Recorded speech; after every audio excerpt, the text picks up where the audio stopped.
All right, welcome everybody to this Market Outlook 2021, the year of Gray Rhino, brought to you by Kenanga Investment Bank and managed by our company, Wealthfort. So let's just take a minute so that all of you can come into the room first. So how is everybody doing? If you are doing okay, type yes, okay, in the chat box so that we know that you are doing awesome. If you're doing okay, type yes in the chat box so we know that you're doing awesome.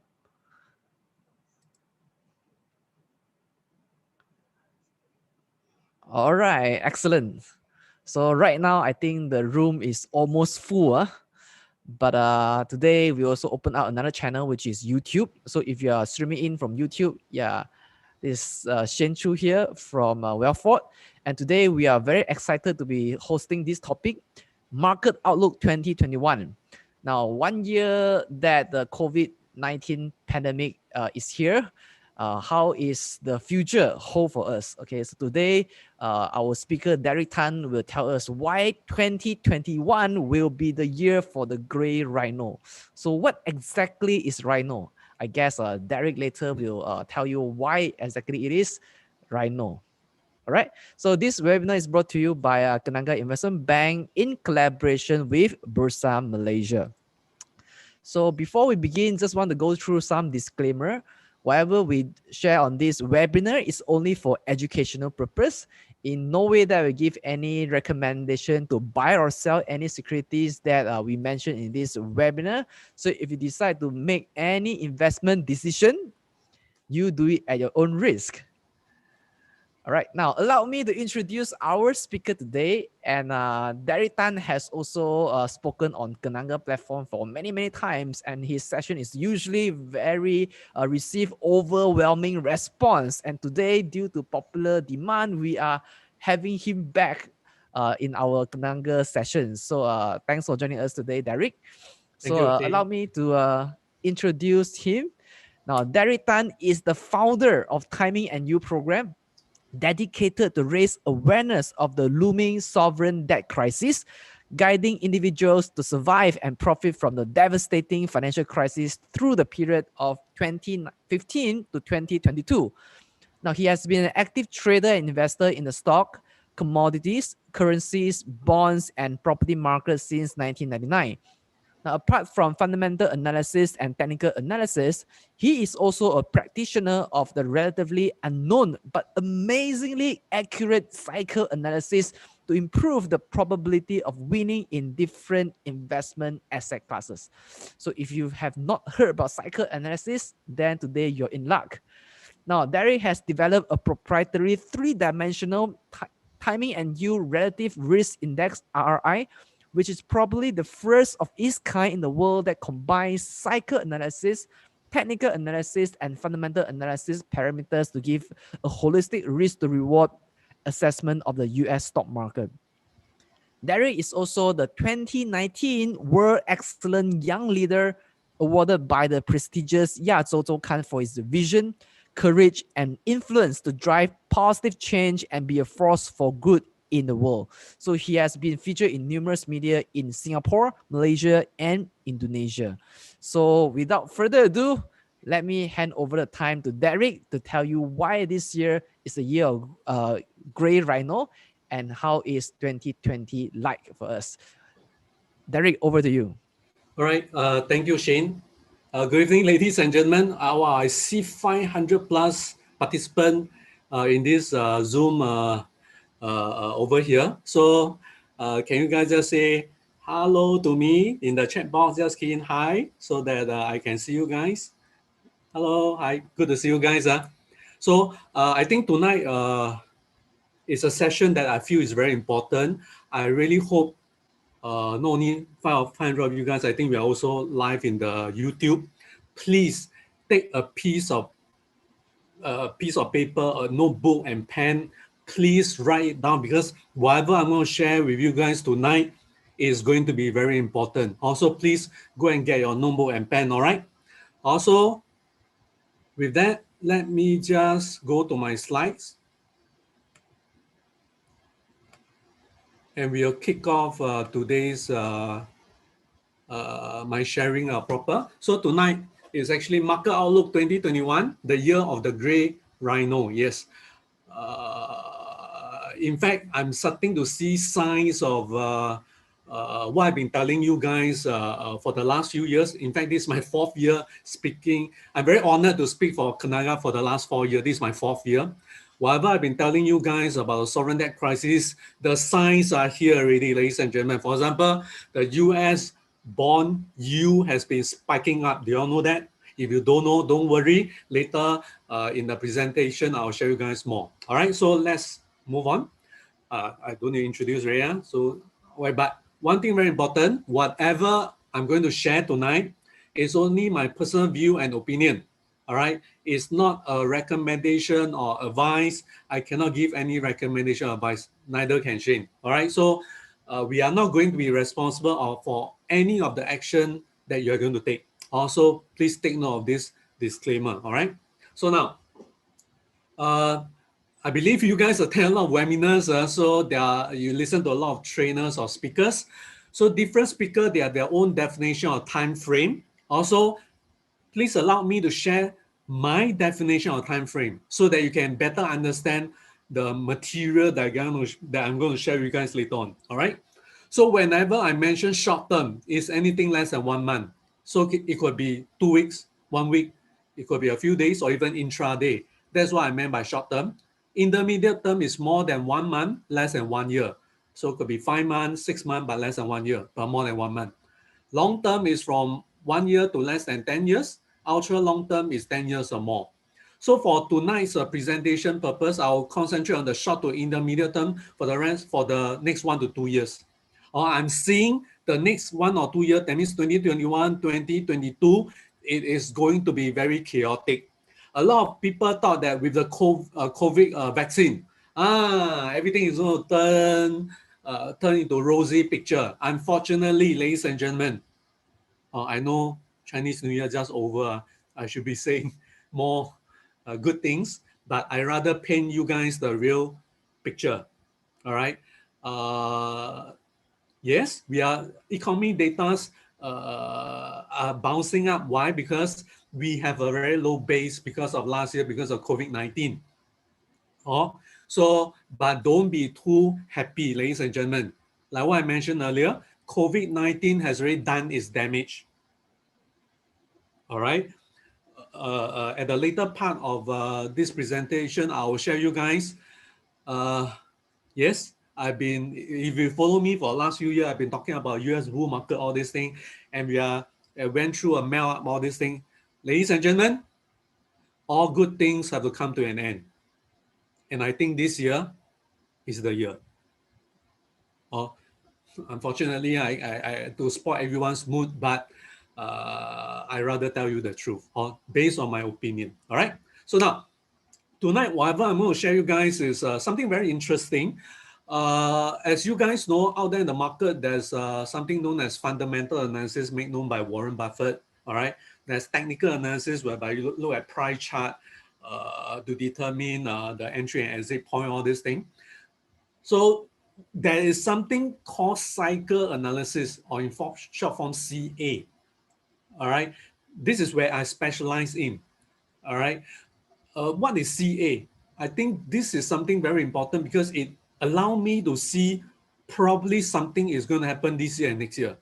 So what is CA, ladies and gentlemen? It's actually a field of studying, analyzing recurring pattern and repetition to forecast timing and turning point of different investment asset classes.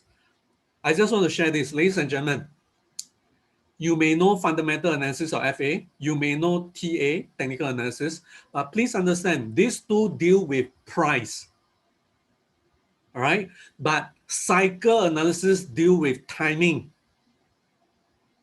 All right, it's only when you are able to combine FATA in terms of price analysis and CA in terms of cycle analysis, then you are able to look at the financial asset classes in more detail, or I say a 3-dimensional view. As compared to FA and TA, you are just looking at a 2-dimensional view. Also, whatever I'm going to share tonight is something very interesting, exciting, or let's get prepared for it. Also, tonight I'll be covering this FATA and the CA so that you guys have a better understanding what's going to come next, or which I think is very important. All right. So now, 2020, I think this is what we call the Black Swan event. We have the COVID-19. What is Black Swan event? That means not a lot of people expect it and it happened. Just like COVID, I know I didn't expect it to happen. And because of a lockdown, I've been stuck in Singapore for almost 1 year already, ladies and gentlemen. So this is what I meant by Black Swan. So that's 2020, but ladies and gentlemen, 2021, a lot of people say it is the year of the golden ox. All right. But to me, I think otherwise. I tend to think this is the year of the Gray Rhino. Then what is a Gray Rhino event? It's an event that is very likely to happen, but just that a lot of people close both their eyes and pretend not to see it coming. That's what we meant by Gray Rhino. And the trigger of this Gray Rhino event is what I call the SDC, which is sovereign debt crisis, GMC, which is a global monetary crisis. I know there are some of you guys who are new over here. I probably need to explain these two terms to you guys so that you guys have a better understanding what's going to come in the next 2 years. All right. So now, sovereign debt crisis is actually a bond bubble, ladies and gentlemen. Sovereign means government. Debt means bond. All right. We are seeing a bubble mainly in the government bonds or government bond. If you still don't realize, ladies and gentlemen, the global debt surged to an all-time high of 281 trillion in 2020. All right, if you look at the red circle over here, that is 355% of the GDP. Ladies and gentlemen, 355%. This bubble has grew even bigger in 2020 because of COVID-19. Or because of lockdown, government had to carry out stimulus plan. Also, one way is to borrow money or by issuing government bond. All right. This is another, if you still don't know how devastating it is, ladies and gentlemen, this is the global debt. This blue line here is actually for advanced economy. This red line here is actually for emerging market. This is a chart from the debt, global debt from 1880 to 2021. Let's look at the blue line. Can you see because of COVID-19 lockdown, the debt has been skyrocketing, even higher than the debt issued in World War II and World War I. You know, when we fight war, we need a lot of money, right? But can you imagine, because of COVID-19, the debt has skyrocketed. Not only in advanced so-called economy, also in emerging market, ladies and gentlemen. The government, they are piling on tons and tons of debt, ladies and gentlemen. This can't go on, ladies and gentlemen. I just want to say this. All right. Probably you guys are not familiar with bond market. So I need to explain a bit over here because I feel this is really important so that you can have a better understanding what's going to come next. All right. A very simple term. I try to explain very simply. Ladies and gentlemen, what's the relationship between bond price and bond yield? So when bond yield comes down, bond price will goes up. It's like a seesaw. On the other hand, when bond price comes down, bond yields will go up. Ladies and gentlemen, earlier I mentioned we are actually on the verge of the full implosion of the sovereign debt crisis, and there are signs already, ladies and gentlemen. From where? This is ETF in the US market. There's an iShares 7 to 10 year US Treasury bond ETF. That means they reflect the 7 to 10 year US Treasury. It's an ETF, bond ETF. Can you see since last year, August, this year 2020, this 2021, can you see bond prices collapse during the initial part of the COVID-19? Just like the stock market, during February, March last year. Bond prices collapsed. Then it recovered very strongly, just like the stock market. But since August last year, can you see it is slowly turning down? And even recently, it has gone into a waterfall decline.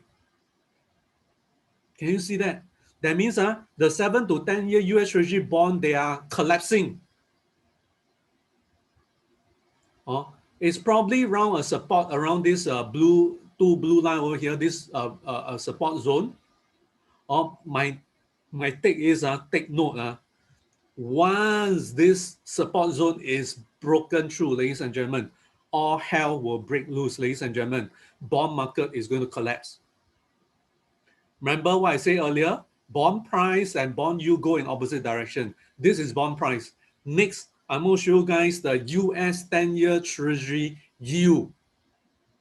Because the bond prices is coming down, that's why the yield is heading up. Can you see this was last year, the COVID-19, when it first exploded, or the bond yield came down, or then it stays low. But can you see since August last year, it has been creeping up, and for the last 1 month plus 2 months, it has been like going into a parabolic rise. Ladies and gentlemen, we are back to the so-called pre-COVID-19 level. Can you see? We are back to the pre-COVID-19 level. That's why I say, once this support level is taken out, or once this resistance level is taken out, ladies and gentlemen, all hell will break loose, ladies and gentlemen, and we will see sovereign debt crisis coming into a full implosion. Please take note. I'm very serious. This is something very serious. I know just after Chinese New Year, I should be saying about good things, but I rather tell you the truth. The global bond market is 10 times bigger than the global stock market. When the bubble bursts, the result is going to be devastating. I'm not joking, ladies and gentlemen. And signs are there already, as you can see. All right. So now the thing is this, but one thing I want to share with you guys is this.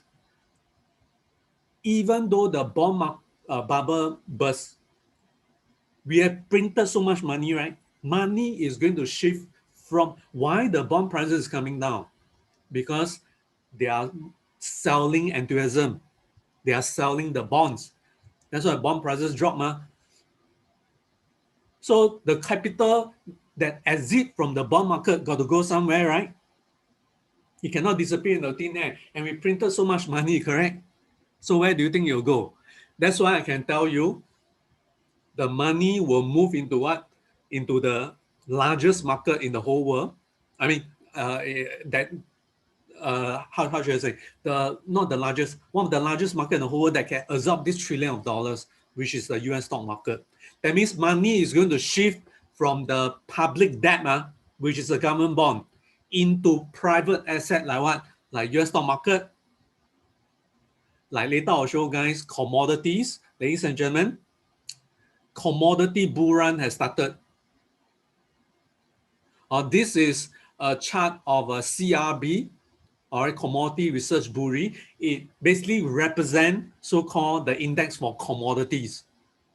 So can you see this is of course 2020 commodity prices also collapsed. Remember last year April, WTI oil even dropped to the lower 650.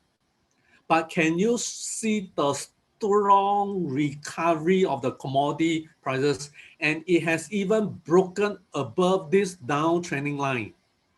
Look at the strong recovery. That's why I can tell, ladies and gentlemen, we are going through a commodity bull run. All right, inflation is coming back. And when inflation is coming back, interest rate has to go up, ladies and gentlemen. As inflation go into very high level, Federal Reserve has no choice have to increase interest rate. Please take note, Federal Reserve can only influence short-term interest rate, 1 month, 2 months, 3 months. They cannot influence 10, 20 year. That's why you see all the bond prices is coming down, because longer term interest rate like this, the US 10-year treasury rate, it cannot be controlled by the Federal Reserve. They can try to influence it by buying all the bonds. But ultimately, ladies and gentlemen, free market is going to decide the long-term interest rate. And this time around, free market already has its say. They are already selling the bond already. Also, Federal Reserve, they can keep interest rate very low, but ladies and gentlemen, later on, they will be forced. This time around, the commodity bull run, I can tell you, it's not because of an increase in demand. Because we are still in a lockdown. How can we have so much increase in demand? It's because of a shortage of supply that's caused by all this lockdown. Or we should be seeing higher inflation, higher food prices, all this thing. And no choice. Later on, I'm looking at second half of this year, Federal Reserve will be forced to increase interest rate. This is my view. All right. So I've touched on the so-called the SDC already, the sovereign debt crisis. Now, quickly, I'm going to touch on the global monetary crisis, which is GMC. Ladies and gentlemen, think about it. The government, they have been borrowing money so that they can even hand cash right into the hand of their citizen. As we are speaking now, the US is contemplating 1.9 US trillion of stimulus plan for the COVID-19. A lot of money has been printed. But do you think, seriously, I think not only Federal Reserve, ECB, a lot of central, they are printing, but do you think they can keep on print and print and print and print? I don't think so, man, ladies and gentlemen. All right, a time will come.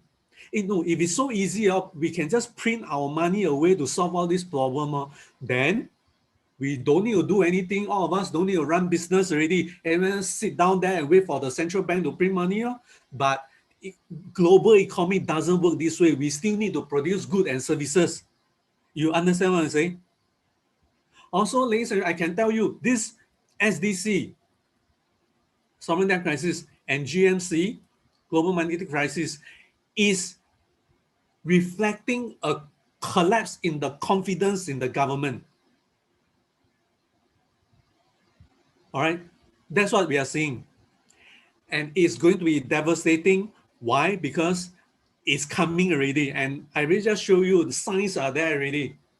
And I see the full implosion of the SDC and GMC in 2021 and 2022.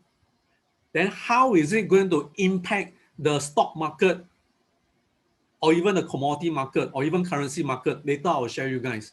Also, this is a background we need to understand. SDC and GMC is coming. Watch out for this support in the US 10-year bond. Or if the US 10-year, you go above this level, ladies and gentlemen, which is about 1.5.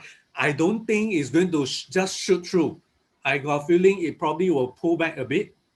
Then later on, you'll just, as the sovereign debt crisis implode further, the US 10-year treasury will then go higher from there.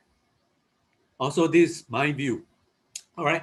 Another thing, before I go into where I think the stock market or even commodity market is going to head, let me show you, please copy this down. I think this is very important. This black line, solid line here represent the bond market. This dotted line here represent the stock market. This thinner black line here represent the commodity market. So as we can see, bond market tends to peak before the stock market, which tends to peak ahead of the commodity market. On the other hand, can you see bond market bottom up ahead of the stock market, which bottom up ahead of the commodity market? This is the trend. All right. One thing I want to say here is there's no time frame between the peak of the bond market and the stock market, or the time frame between the stock market and the commodity market.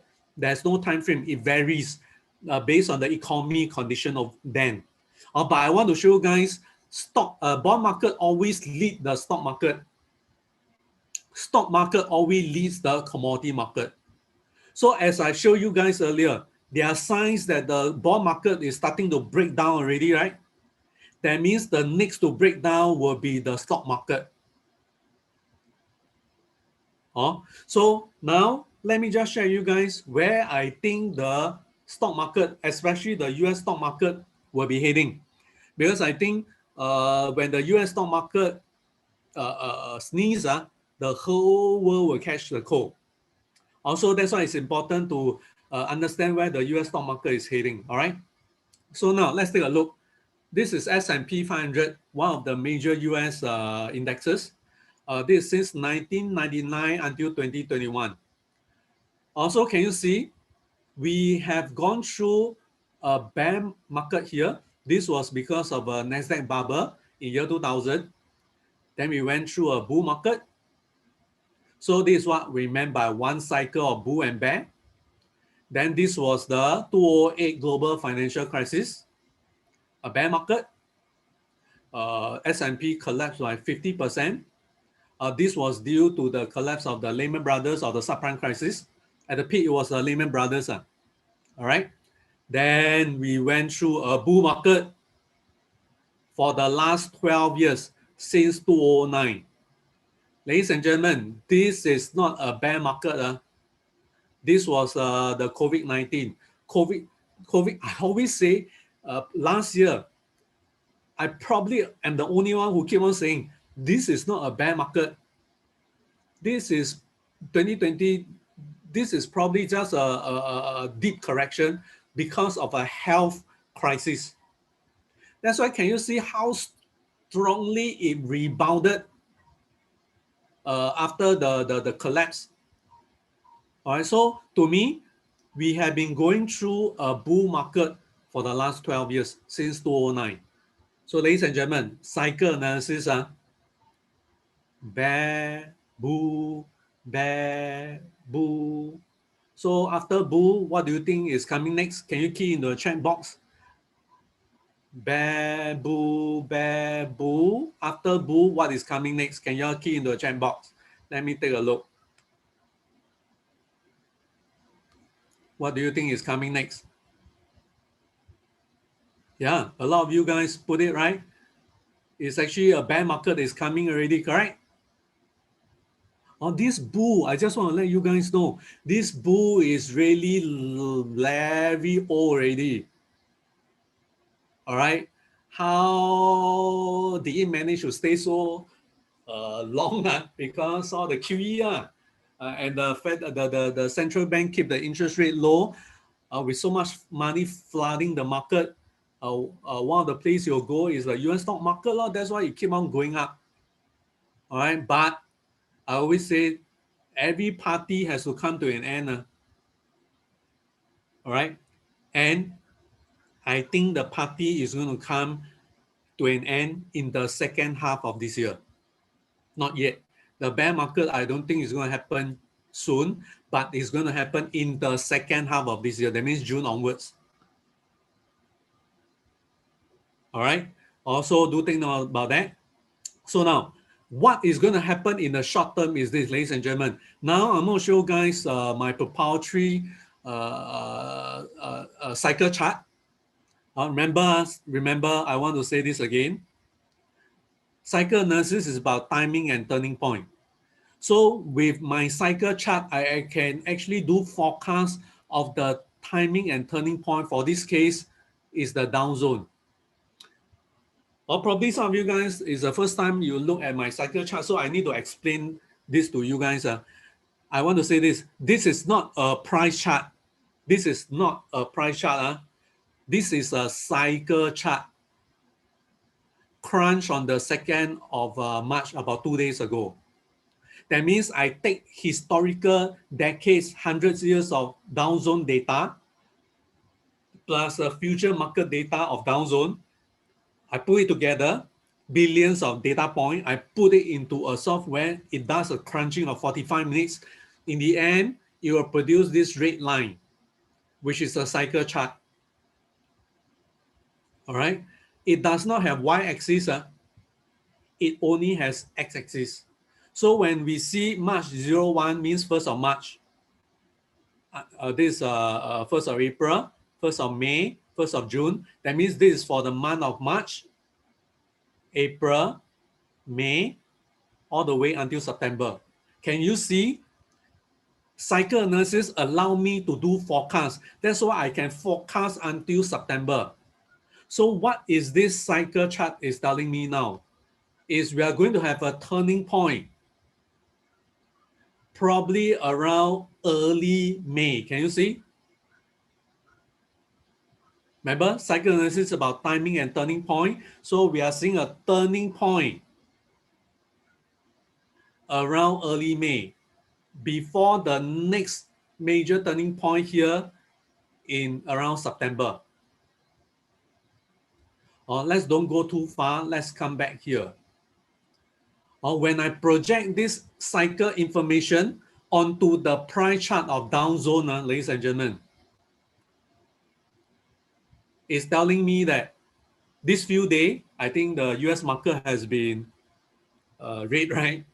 All right. So the thing is, this chart of down zone, can you see I've drawn a blue support uptrending line? So now down zone is being supported at this blue uptrending support line, and it's a 50-day moving average. This line, blue line here, is actually the 50-day moving average. I do see that because of the cycle chart, when I impose this so-called cycle data onto the price chart of down zone, my take is this: we may have a chance for down zone to break below this 50-day moving, this cluster of support here, and probably go a bit lower to test this support around 29,200 and 29,800. There's a possibility. Or we may see that until probably around early May. All right. So what I see is this, ladies and gentlemen. Also, if this support is taken out, we may see down zone hit a bit lower to around this support zone of 29,200 and 29,800. Then it bounce up, or it may just hover around here until probably early May before it goes up. My take is this: bull market is not over yet, but we're probably going to see a correction. In fact, we are in a correction. I hope it can be a bit deeper of a correction. Then it can shake up the wick holder. In fact, down zone is still doing quite all right. The damage, I can tell you, is done is in Nasdaq. This Nasdaq, you know, a lot of technology stock has been suffering. All the Facebook, Amazon, Tesla, all has been hammered left, right, center, right? So can you see? Last night Nasdaq also dropped a lot. If you know about chart pattern in technical analysis, we probably may have a left shoulder, head, and maybe a right shoulder. So if going forward, if this blue support line is going to be broken, ladies and gentlemen, we may see Nasdaq heading lower to probably 1250, or from 1200 to 1250 around here, but it's not going to collapse. Just like down zone is not going to collapse yet. The support zone is here and here. A correction probably will be good, and based on cycle analysis, it may happen. This correction may happen till maybe early May. All right. So hopefully a deeper correction. If not, it may just be some consolidation around here before probably early May, it will turn up and go even higher for the general US market indexes. That's why I want to say short term, short to intermediate term, probably correction or consolidation. But after that, we are going to continue with the melt up, ladies and gentlemen. This melt up, we will see Dow Zone head to 34,000. This is my forecast. Dow Zone heading to 34,000, S&P 500 to 4,000, Nasdaq to 15,000 before this aging US bull market is finally over. All right. And based on what I see on the cycle chart, the next turning point probably is here, August, September. That's why I say this bull market, after the correction is over, we probably see the melt up continue, and I'm seeing the bull market probably end in the second half of the year, towards maybe the end of third quarter or fourth quarter. This is what I see as of now. I have to let you guys know this cycle chart is updated per month. This is what I show you all based on the latest data that I crunch. Also, do take note, this cycle chart got expiry date only for 1 month until end of this month. Then next month, I will crunch again with the latest data. Then the cycle chart may be different already. But this turning point in May, it has been, I've seen this for quite a long period of time. So let's watch out for May, but be prepared. The bear market probably should be in the second half of the year. All right. When? Then your question will be, Derick, still got melt up. Then when the bear market is coming? I think that's a lot of people's question, right? And now I'm going to answer this question. When bear market will come, based on my definition is, we need to see a 20% decline from the top of the US indexes. For example, Dow Jones or S&P or Nasdaq or even Russell 2000, a 20% decline from the top to the bottom. What do I mean by that? Let's say assuming Dow Jones is 1,000. It dropped 20%, that means it dropped to 800 points, a 20% drop. Or we need to see a 20% drop, plus we need to see a significant macro deterioration. When these two criteria are satisfied, then I will say we are in a bear market and we'll see a much bigger decline, possibly 30% or 40% or 50% or more. Also, it needs to satisfy these two criteria. Then you say, Derick, this one I know, drop 20%. But how do I know whether there's a significant macro deterioration? This is where my proprietary timing and yield relative risk index will come into picture. In short form, it's called RI. All right. This RI is a proprietary tool of mine, which I combine TAFA and CA. All right, to come up with this two RI. So this is my latest February RI. My RI is actually this black line over here.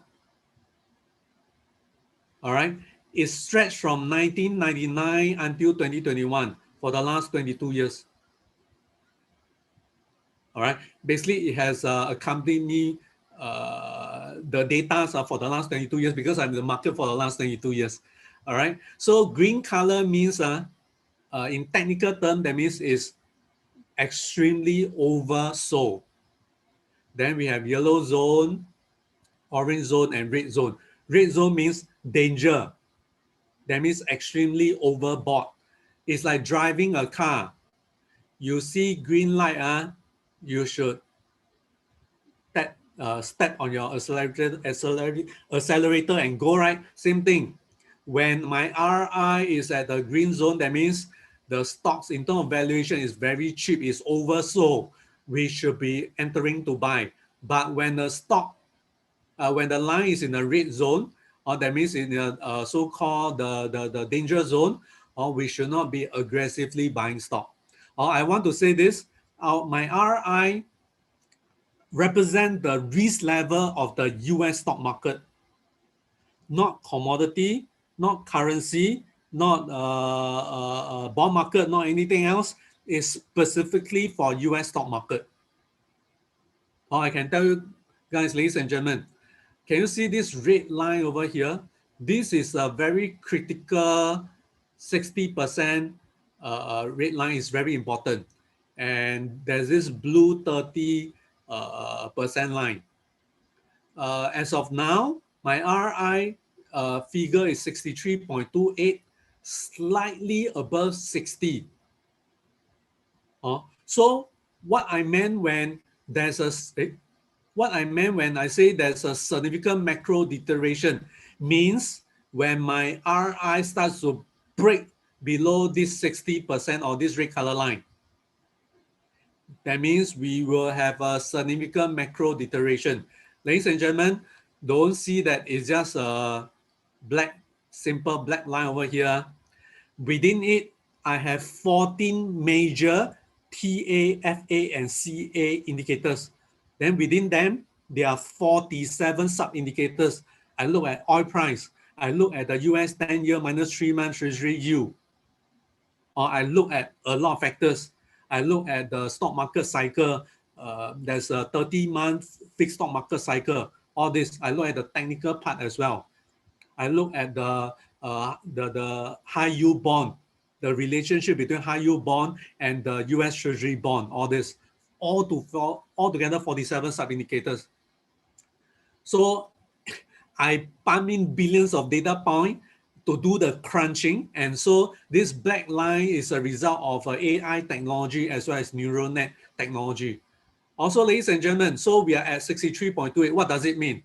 Let me overlay this RI against S&P 500, ladies and gentlemen. Remember, I say a bear market will come when we see a 20% drop as well as a significant macro deterioration. That means break below the 60% mark. Let me give you an example. Can you see my RI? This is in year 2000.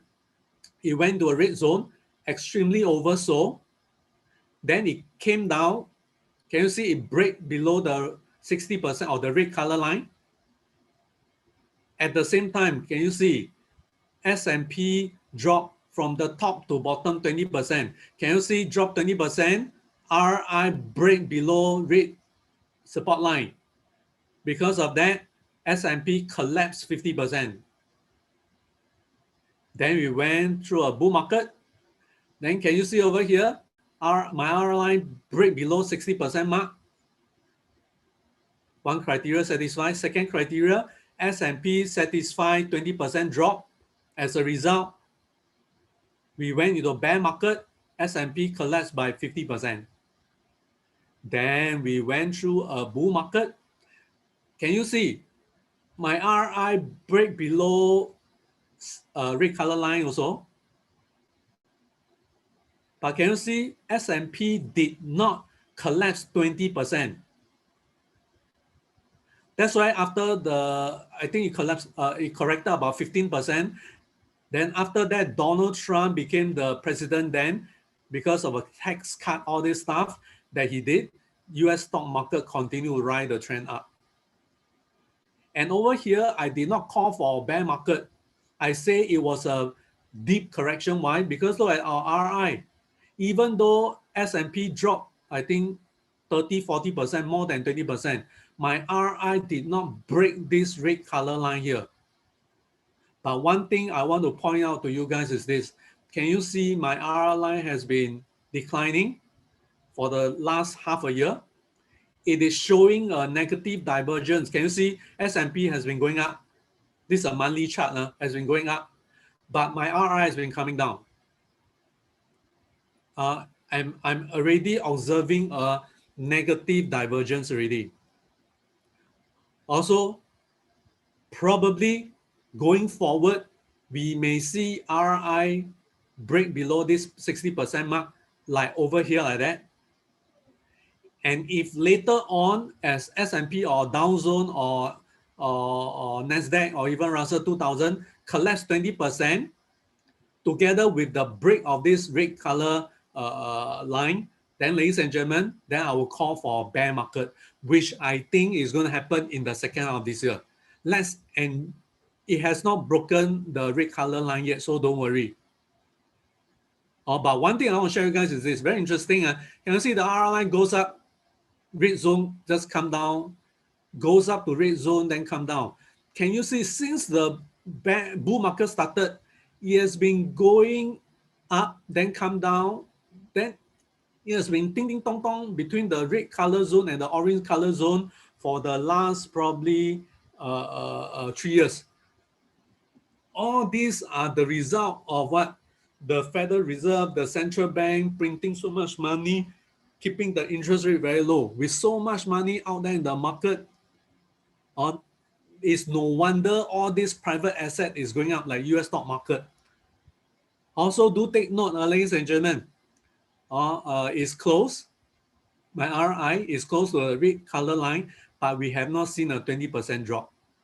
I think to see both of these criteria to satisfy, 20% drop and fall below the 60% mark, I believe should be in the second half of this year. When that happens, then I will probably call for a bear market then. I think after today, I still have a webinar with Kenanga, probably in the second half of the year. So don't worry. When I come back then, I will show you guys when whether the RI has break below 60% mark. And if it has collapsed 20%, then probably we are going to a bear market already. But meanwhile, ladies and gentlemen, I'll just weather through this correction, all right? Then enjoy the melt up for Dow Zone 34,000, S&P 4,000, and Nasdaq 15,000 before the so-called the final arrival of the bear market after 12 long years. I think should be this year already. If stretch a bit, will be next year. But I think more probably will be second half of this year. Also, let's get prepared, all right? Just to let you guys know, this RI is my proprietary chart, can only be found in Timing and You, but it's okay, don't worry, because I always give a webinar. I'm very honored to be invited by Kenanga to give webinar to you guys. So don't worry, whenever I'm in a webinar with you guys, I will share about my RI. So with that, I spoke about the stock market. So next, I'm going to share about commodity market. Also, in the short to intermediate term, this is the cycle chart. Okay, before I go on, I just want to say this. Remember earlier I mentioned, all the data is already shown. The commodity has so-called rebound very strongly based on the CRB. Can you see? And this commodity bull run, I can tell you based on my cycle analysis research, is going to run till 2024. That means that after bond market, remember, probably then stock market will peak. The latest will then followed by commodity peak, which I see is around 2024. That's why I can tell you inflation is coming back, commodity prices is coming back, inflation is coming back, Federal Reserve or the central bank, no choice, they have to increase interest rate. They will be forced to, ladies and gentlemen. But if you ask me, I don't think we will go into hyperinflation. That's not likely, but probably a stagflation. That means the economy not doing well, but we're going to have inflation. That's what we call stagflation. All right. So now let's come back. Commodity.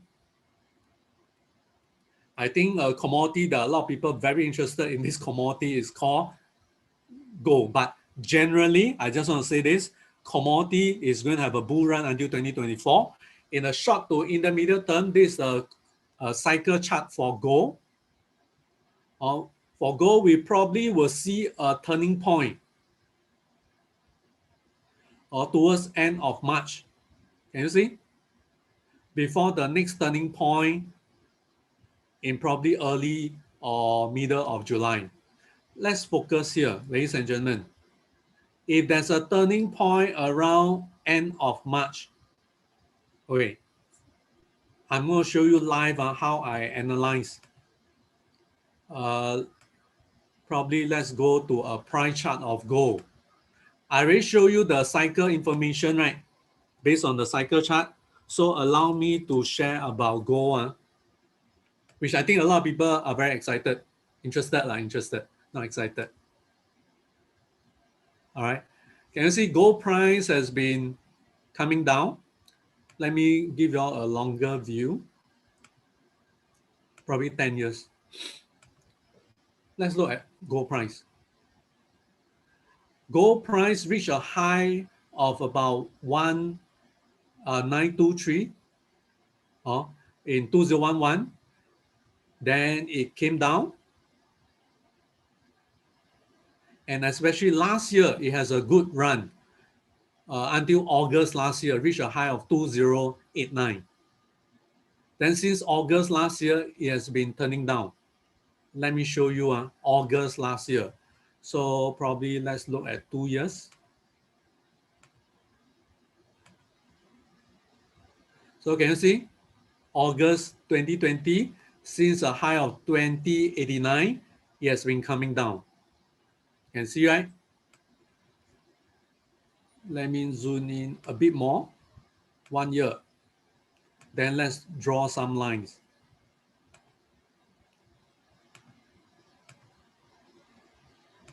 This is the resistance over here, which is 2089.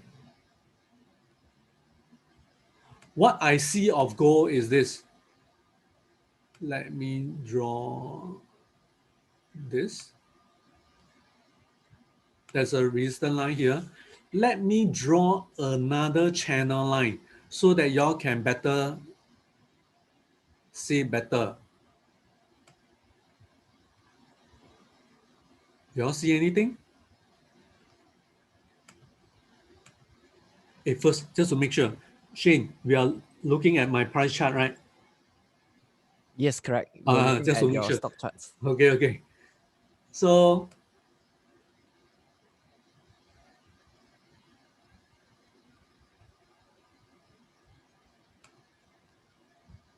can you see? Based on this channel line, we are at the support here, and there's a horizontal support line. So I'm looking at gold price may be supported around here. And remember, the cycle chart information is telling me there's a turning point in end March. There's a turning point. So my take is this. My take is this. Let's go back to the price chart.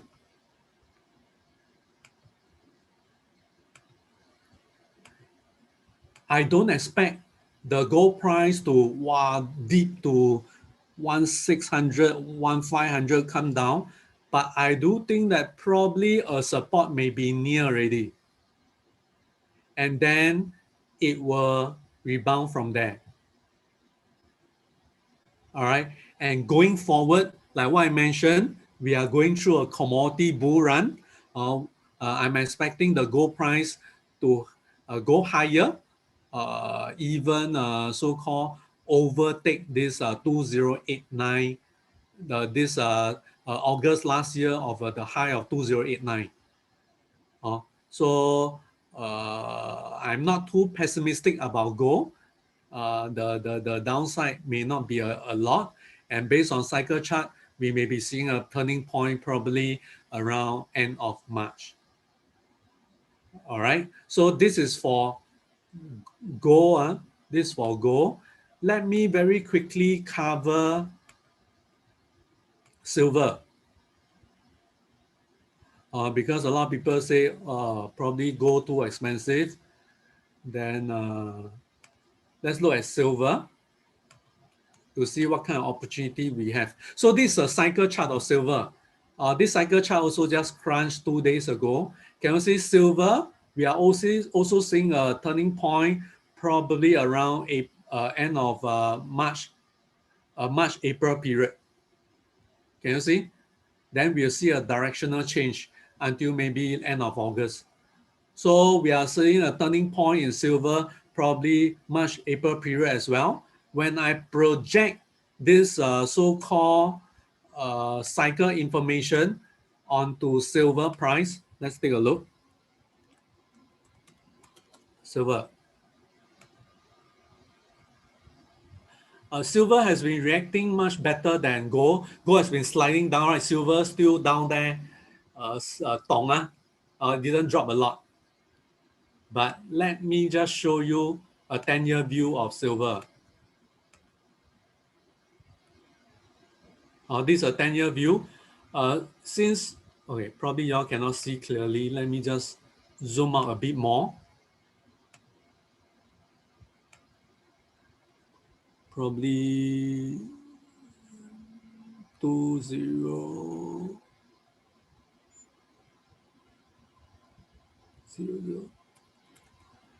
Maybe let's go back to year 2000. Then now y'all can see silver hit a high of $50 in 2011. Then it came down and it has gone up. It's still far away from the $50 high here. Can you see? Also, ladies and gentlemen, so with this information, let me go back to the price chart of silver.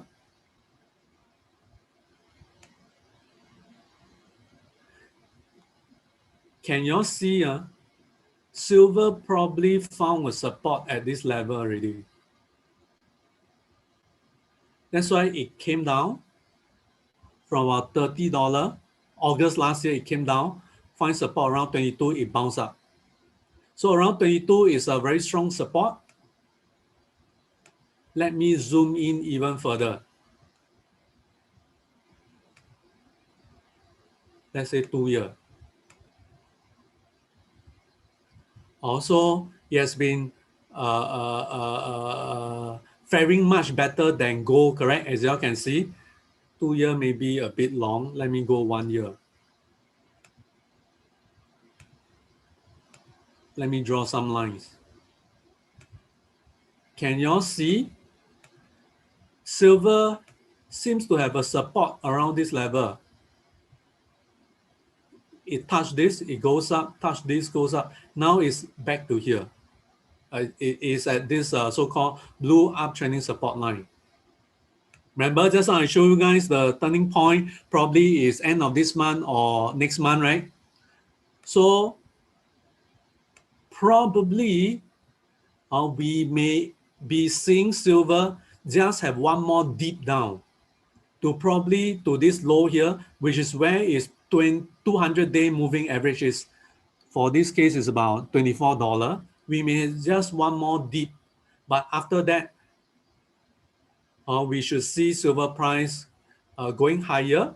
Going forward, because of a commodity bull run, I do think that silver price is going to clear this $30 high over here and go even higher.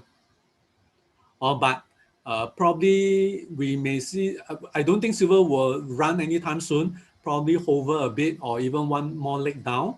A good support is around 24 before it go higher, probably end of this month or early next month before rebounding and goes up from there to challenge this $30 high over here. All right, so this is what I see of gold and silver, ladies and gentlemen. Also, I just want to say this. Please allow me to go back to my slides. All right, so we are going through a commodity bull run. Gold, silver has been not too firm, but we can see oil price has been going up. Now it's about, I'm talking about WTI, is about $60+. All right, so, but I'm seeing oil price going higher than $60, probably to $75. That's what I see. All right, so ladies and gentlemen, just to conclude before we go into Q&A, I just want to share you guys this. Because of the signs of the breakdown of the bond market, remember I mentioned bond market is much, much bigger than the stock market, 10 times bigger in fact. So as money move out from the bond market, money will not disappear. Where will they go? it will go into US stock market. That's why I say we are going to, after this correction, we are going to see a continued melt up of the US stock market. So if US stock market continue to melt up, I don't think Malaysia market will collapse. Not likely. Not likely. But is it going through a melt up like US market? I don't think so. The main attention will be in the whole world will be the US stock market. So we'll have a melt up because of capital flow from bond market into a US stock market and the capital flow into commodity, pushing commodity prices even higher. That means there will be capital flow from the public debt, which is a bond market, to private asset like what? Like US stocks, like commodity, and like what? Private assets like what? That's why nowadays you all see Bitcoin and Ethereum, all the cryptocurrency run, right? Yeah. It's because we are seeing a gradual collapse in the confidence in the government. That's why people are putting money in private assets, like stocks, like commodity, like cryptocurrency. All right. I think so. With that, I give you guys a outlook of what I see. All right. So probably now we can go into some Q&A. I rather we go through Q&A so that I can answer your question directly. Also with this, probably I'll pass the time back to Shane so that we see if there's any question that I can help to answer. Back to you, Shane. Yeah, thank you so much, Derick, for your insightful session and share your perspective where the market is heading for different asset classes such as bond, equity, and also commodities market. So if any question to ask Derick, please type in the Zoom Q&A box, okay? Not the chat box, okay? I repeat, please type in the Q&A box, not the chat box, because we have a full house crowd today. So all of you typing in chat, right? It will I can't be able to see your messages. Yeah. So type in the Q&A box. For those of you who are streaming in from YouTube, just type your question in the live chat. So let me peek. All right. So I get the first question from Peter. Yes. The question is, since government debts are so high and interest rates are low, some people think the US government will try to suppress the interest rate. So will the Fed do the yield curve control by buying up bonds and fighting against the free market? What is your view, Derick? I think I mentioned this earlier. I already mentioned is Federal Reserve can only control or influence a short-term interest rate. They cannot control the long-term. Because of that, ladies and gentlemen, that's why we are seeing the US 10-year Treasury yield going up. And this ETF, which represents the 7 to 10-year Treasury bond ETF coming down. Let me show you even longer US Treasury bond. Then you'll understand what I'm trying to say. There's a ETF called TLT. This is actually the iShare 20 plus year Treasury. 20 year, no? So it's a longer term. Can you see it's also collapsing? Let me go to, let's say, 2 year. This COVID-19, this 20-year bond ETF also collapsed. Then it rebounded. Can you see? But since August last year, can you see it has came down and even went through a waterfall collapse? Ladies and gentlemen, can you all see this? Watch this carefully. It is as this COVID-19 low. I tell you, once it break this, ladies and gentlemen, it's coming down. So I can tell you, Federal Reserve can only influence short term, 1 month, 2 months, 3 months. They cannot influence long term because long term is so-called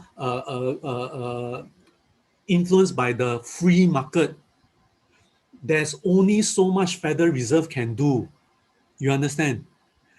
And with the inflation coming back, no, we gotta understand. Federal Reserve, they has 2 mandates. First mandate, so-called maximize employment rate. That means they need to keep unemployment rate low. Second mandate, they have to maintain a stable price level or inflation rate, which they always keep on saying is 2%. But after printing so much money, after cutting the interest rate to zero, they keep on using the same excuse. Hey, the inflation never hit 2%. Recently, Jerome Powell even came out. Even hit 2%, don't worry. We will still do stimulus. He mentioned this. But I just want to say this, there's only so much he can do. Later on, he will be forced by the free market. Like what I say, he cannot keep on print already, because later on, market don't buy this anymore. We are seeing the collapse in the so-called in the government and the central banks. Also, with inflation coming back, I can tell you interest rate is going to turn up, which I see is going to the second half this year. Inflation is coming. I already told you all, I showed you just now, CRB. The commodity prices is turning up. Inflation is coming back. Also, naturally, interest rate will turn up. Also, this is my take to the question. So I hope I've answered that question. Back to you, Shane. All right. Now, just now you forecast that the bond market will first implode, and then the money will flow from the bond to the stock market, causing it to have a melt up. And then you forecast that towards the end of the year that the market will also crash again. So what will cause the stock market to crash? Sovereign debt crisis and the global monetary crisis. That's what's going to cause the finally the thing to give way, the stock market to give way, SDC and GMC, which I mentioned earlier. Yeah. All right. So let's go to the third question, which is just now you mentioned that the US bond yield and also the bond. The question by the CLT is that you see recently the US bond yields have been spiking up, so causing the stock market to drop. So why is it drop? Shouldn't it be going up because the people have been selling bond? They should flow back to the stock, and why the stock market drop? So that's his question. Okay, this is a very good question. This is the US 20-year bond, right? It has been coming down since August last year. Hey, y'all can look at my price chart, right? Yes. Okay. Let me put against the, let's say S&P 500. Let's take a look.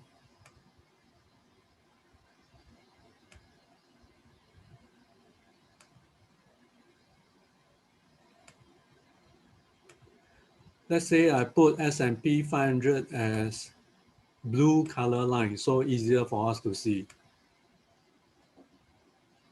I remove all the moving average so that you all will not get confused. Let me remove all this.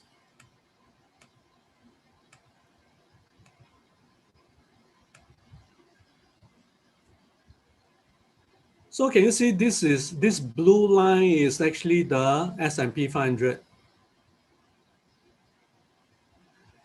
And this black color is actually the US 20 plus year treasury bond ETF. Since last year, August, it has been coming down. That's why money coming out from bond market has pushed S&P even higher. We are seeing that already. Can you see that? I just want to say this, you cannot say, tonight bond market drop, then US stock market must go up. We are talking about trillions of dollars. Trillions of dollars cannot move within a night, ladies and gentlemen. It's a gradual process because trillion of dollars is being handled by a lot of fund manager or institution.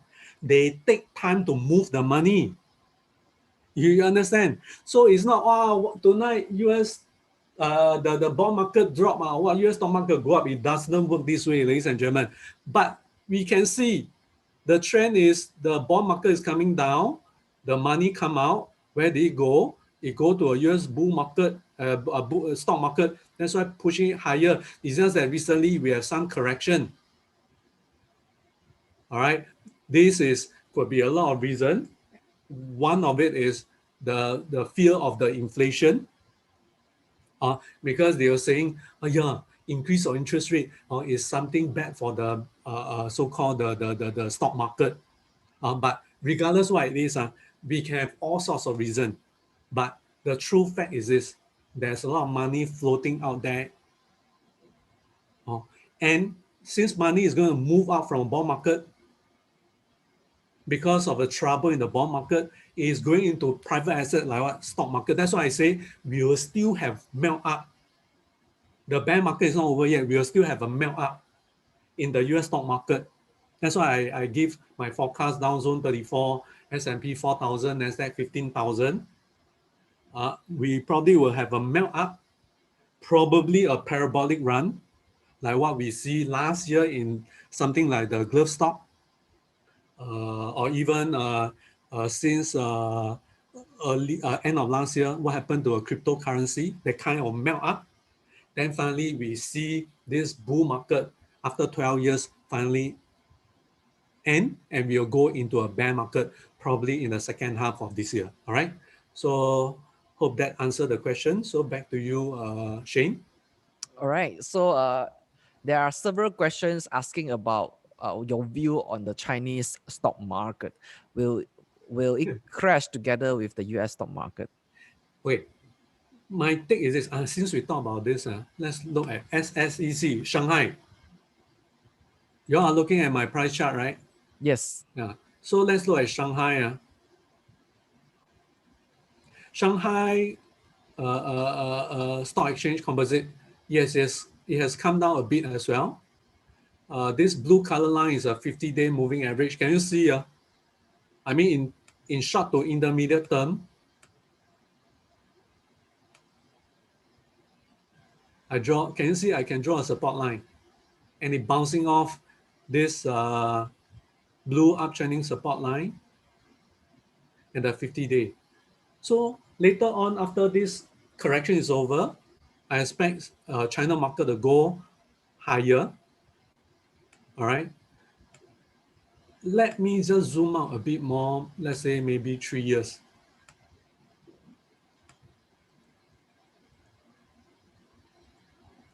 There's a saying for China, FIFO, first in, first out. They are the first to enter into COVID-19.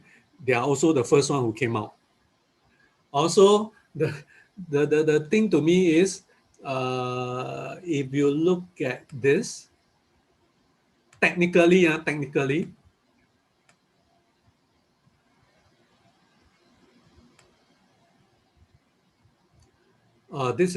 came down. I mean, over here, it found support here, it goes up. Now it's finding another support. So after this correction over, that's why I say it will continue to go up. And then later on, when US went into a bear market, likewise, China will go into a bear market as well. But it will not be so bad like the US stock market.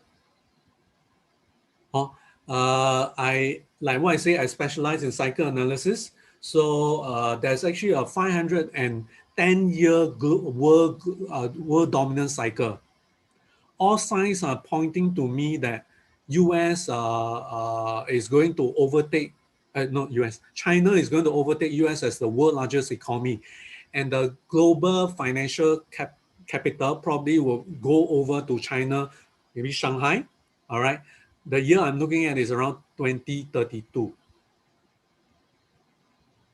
Also, this coming bear market, China will drop less. Whole world will drop. Like, in the beauty contest, is to choose the most pretty girl, right? So in the bear market, this coming bear market, it is to choose the least ugly. That means the one that dropped the least, to me, is going to be China market. All right. So that's my view about the China market. All right. Back to you, Shane. All right. There are also several questions on crypto asset. Oh. So Derick, what is your view on crypto, especially like Bitcoin? With like more and more companies such as Visa, MasterCard being involved, will crypto be another safe asset? I just want to say this.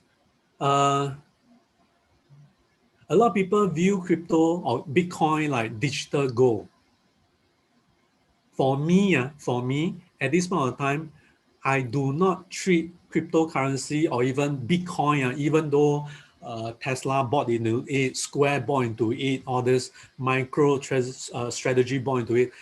I don't treat them like a store of values. A store of value to me cannot drop 20, 30, 50% one. If it's a store of value, how can it drop so much? You understand what I'm saying? So, but to me, cryptocurrency, they are just like any asset classes. It's good for trading. I can let you guys know. I myself have been trading Bitcoin and Ethereum. In fact, last year end, I bought into Ethereum. Within 1 or 2 months, I doubled. So it's a very good trading instrument, I would say. That's why I say the crisis is in the public debt, the collapse in the confidence in the government. Money is going to shift out. Go to where? Go to US stock market, go to commodity, go to cryptocurrency, go to things that are private, not controlled by the government or the banks. That's why if you ask me, I say I'm positive about cryptocurrency. Or don't ask me whether can buy or not, or how much will go. I cannot mention this. I'm not here to advise you, but for my own money, I am in cryptocurrency.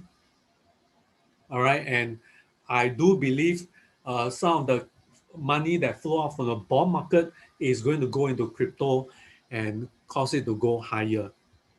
That's my view, but I will never treat cryptocurrency as a store of value, at least not now. For example, Bitcoin, probably the fourth halving, but not now. All right, that's my view about cryptocurrency. All right, back to you, Shane. All right. There are also several questions asking about, the response. Like since you are doing a forecast that the market may crash in the second half of this year, so how should we position ourselves for this scenario? Okay, so let's don't talk about the crash part first. Let's come back because we still have the melt up, remember? So after this correction is over, we can enjoy the melt up in the US stock market.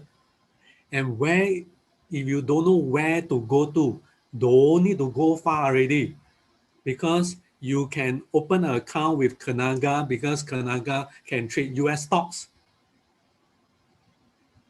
All right, so if you haven't have an account, please open with Kenanga, okay? We ride the melt up.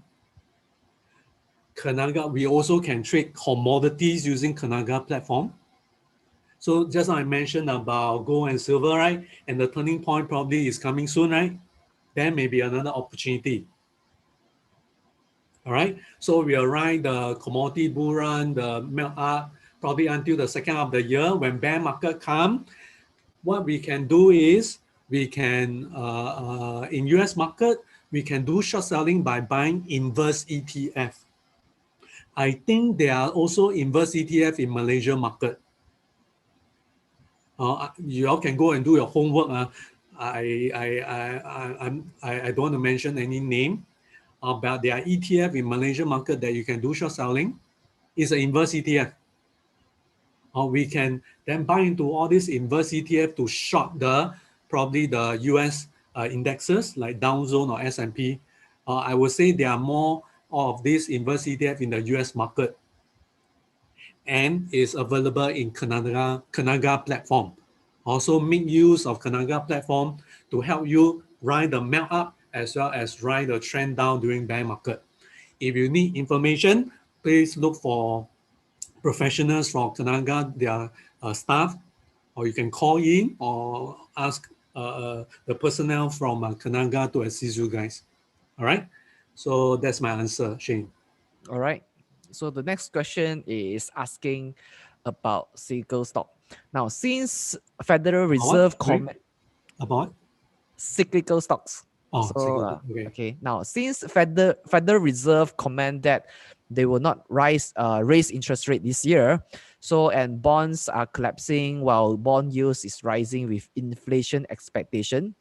So the question is, should we expect cyclical stocks to perform well this year?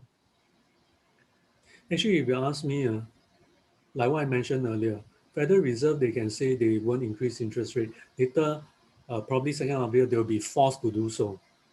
So I think one of the sector we probably look at is those sector that's going to benefit favorably from the increased interest rate. So I don't know. I think one of the sector is actually financial, especially banks. Increased interest rate actually will improve their earning. But on the other hand, what are the sector that's going to impact from the increased interest rate?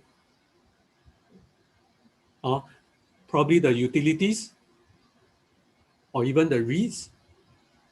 Raising interest rate is going to impact them so-called negatively. Also, probably I may not be interested. Let's take a look.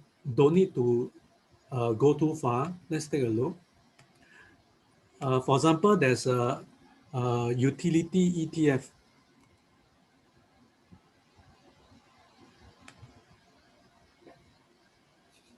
This is Utility Select Sector SPDR Fund in US market utility.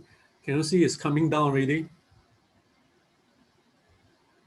So that's why I say all this interest rate sensitive like utilities, telecom, all this, they probably will not fare well. But those that benefit from increased interest like financial, let's take a look. There's an ETF called XLF.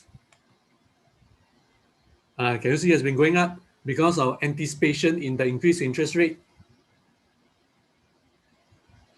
Also, to play interest rate, I think I've just shared already. So if you are in Malaysia or Singapore, you can take this sector outlook and then project into the individual stock in your own country.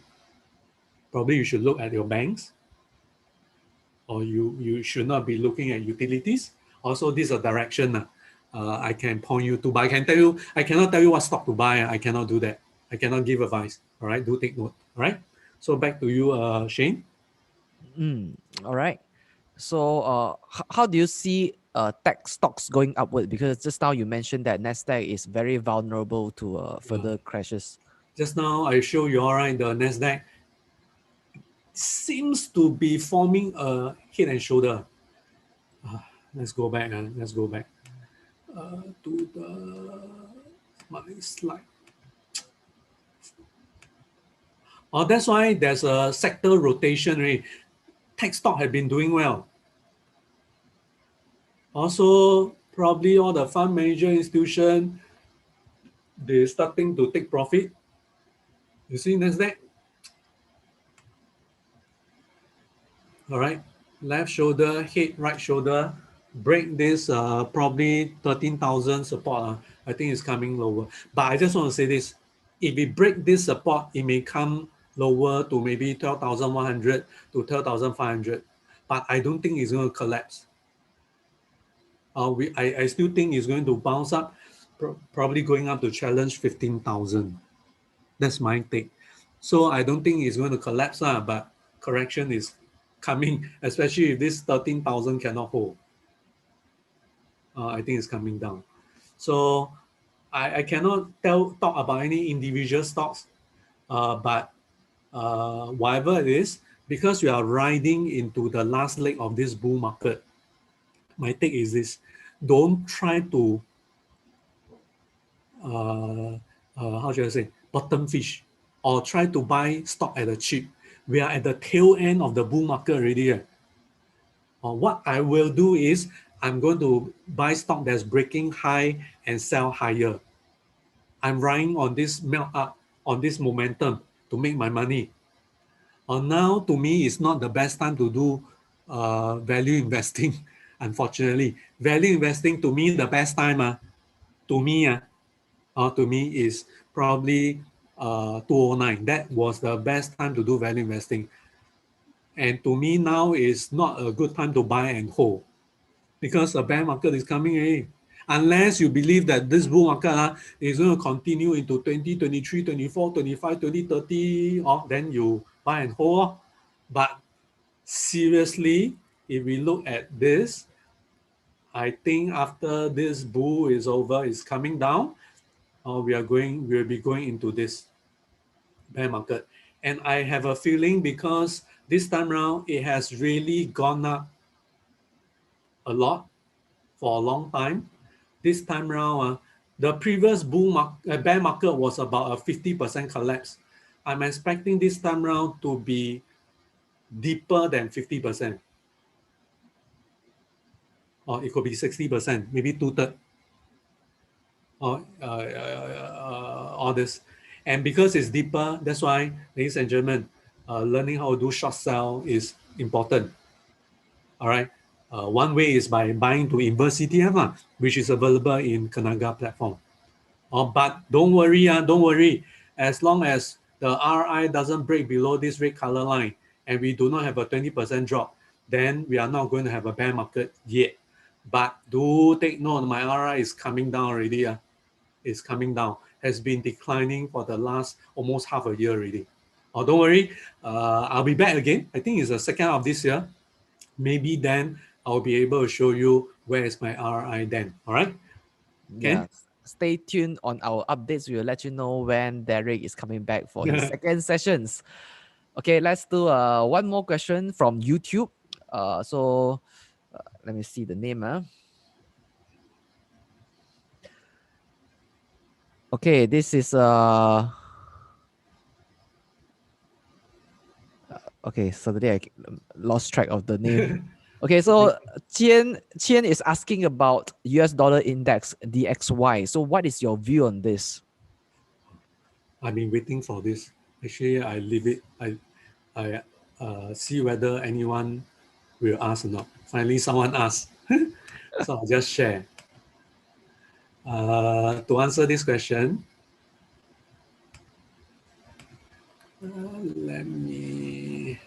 this is my cycle chart for US dollar.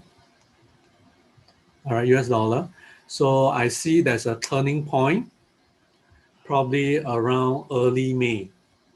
I'll just remember there's a turning point probably around early May. When I project this cycle information onto US dollar index, let's take a look.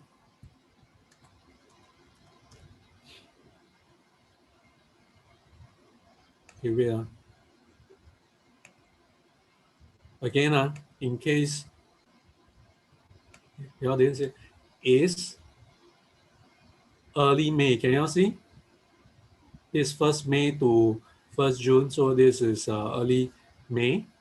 So with this information,